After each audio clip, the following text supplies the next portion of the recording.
मार्गशीर्ष मेळावा 2025 महिलांचा उत्स्फूर्त सहभाग, खेळ, रांगोळी, पारंपरिक वेशभूषा स्पर्धा आणि खेळूया खेळ पैठणीचे लकी ड्रॉची आकर्षक बक्षिसे। एक नवीन आशा महिला फाउंडेशन व माजी उपमहापौर मोरेश्वर भोईर यांच्या संयुक्त विद्यमाने आयोजित करण्यात आलेल्या मार्गशीर्ष मेळावा 2025 कार्यक्रमाला परिसरातील महिलांकडून अभूतपूर्व प्रतिसाद मिळाला। पारंपरिक आणि सांस्कृतिक वातावरणात मेळाव्याची रंगत अधिकच खुलली आहे। या कार्यक्रमात महिलांसाठी खेळ, रांगोळी स्पर्धा, पारंपरिक वेशभूषा स्पर्धा तसेच मेगा लकी ड्रॉ यांचे आयोजन करण्यात आले होते। आकर्षक बक्षिसे आणि सांस्कृतिकतेची ओढ या दोन्हींना महिलांचा उत्साह दुणावला। कार्यक्रमाचे सूत्रसंचालन विवेक पोरजी यांनी उत्तमरित्या केले, ज्यामुळे संपूर्ण कार्यक्रमात उत्साह, शिस्त आणि आनंदाचे वातावरण निर्माण झाले होते। यावेळी अनेक मान्यवरांनी आपली उपस्थिती लावली। मेळाव्याला परिसरातील महिलांचा उत्स्फूर्त असा प्रतिसाद मिळाला असून हजारोंच्या संख्येने माता भगिनींना कार्यक्रमात सक्रिय सहभाग घेतला। आलेल्या प्रत्येक महिलेला आकर्षक पारितोषिक देण्यात आले। माजी नगरसेवक मोरेश्वर भोईर, गणेश भाने, माजी नगरसेवक रमाकांत पाटील, सचिन गायकर, भरत जाधव, महेश भोईर, रणजित उगाडे, नीलम भोईर, प्रगती भोईर, सोनी क्षीरसागर अनेक मान्यवरांनी आपली उपस्थिती लावली। मोरेश्वर भोईर यांच्या मार्गदर्शनाखाली नेहमीच अनेक सामाजिक उपक्रम राबवले जातात आणि समाजहिताचे हे कार्य सातत्याने सुरू आहे। याच परंपरेतून मार्गशीर्ष मेळावा 2025 हा भव्य कार्यक्रम यशस्वीरित्या पार पडण्यात आला।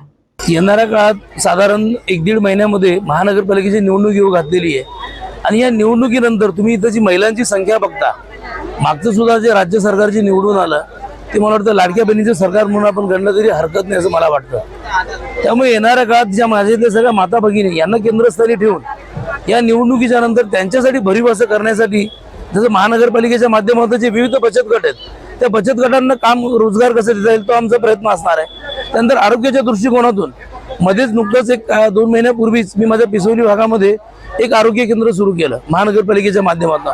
असे विविध सेंटर उभे करून महिलांसाठी जसे आशा वर्कर्स असतील, अंगणवाडी सेविका असतील, या माध्यमातून स्तनदा माता असतील किंवा गरोदर माता असतील, त्यांची काळजी घेण्यासाठी वेगवेगळे उपक्रम केले जात असतात। त्याला अजून भर कशी देता येईल, त्याला प्रोत्साहन कसं देता येईल तो निश्चित प्रयत्न येणार माझा असतो।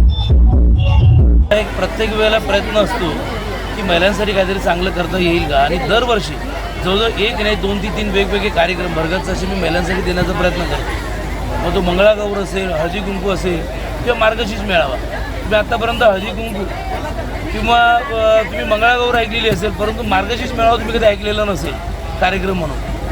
परंतु मार्गशीर्ष मेळावा जसं ह्या 12 महिन्यांमध्ये प्रत्येक महिन्याचं एक महत्त्व आहे वेगवेगळं, तसं महिलांच्या दृष्टिकोनातून या मार्गशीर्ष महिन्याला पण एक विशेष असं महत्त्व आहे। एक पावन महिना त्यांच्यासाठी असतो। प्रत्येकी गुरुवार ते माता लक्ष्मीचं पठण करतात, पूजन करतात, ते सगळ्या गोष्टी करत असतात। त्यामुळे एक विशेष महत्त्व